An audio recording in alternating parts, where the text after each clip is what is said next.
So a lot of people requested to see inside the case and complained about the vertical orientation, which I know. It was early in the morning and I wasn't paying attention, but you're not going to really see anything more than just more of my desk. So you're not going to really get much more out of it, but here's inside. Whoops. It's nothing really special inside. It's just a mini ITX with a Pico power supply, which is right there. There's a custom wiring I did for a video card, if I had a video card, but I don't have one. For our previous project I had this in. So there's an extra wire floating around here for 6-pin video card. Otherwise all you have is your power in, your Pico power, to your CPU, and the Pico power plugs right into the motherboard connection. There's your RAM, there's the power switch, get the focus, there we go.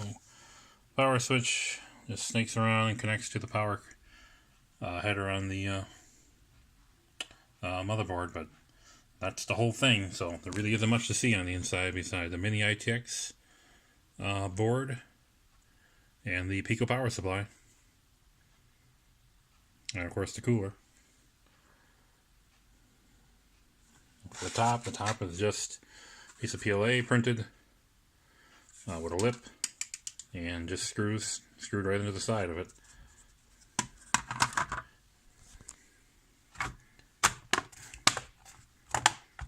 And there you go. So hopefully that gives you a better view for everybody that wanted to see inside the case. Again, here's the back. The two sides are both vented.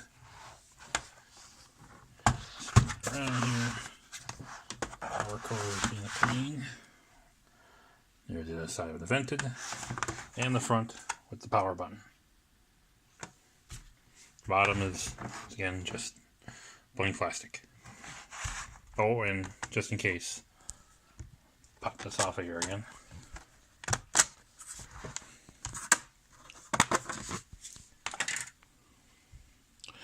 As you can see, there's just some small screws, and they're just screwed directly into the plastic.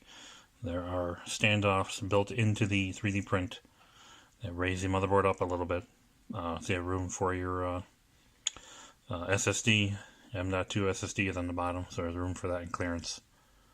But that's the whole thing. So pretty simple.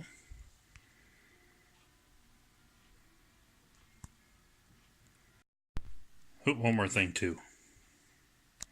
This is the power supply. It's a Dell Optiplex power supply. If you want to get the number,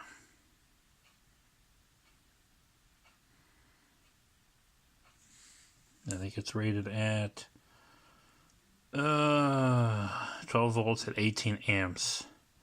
So it comes out to what?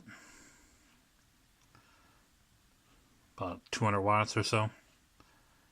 So there you go. That's the power supply running it. You could use something much smaller.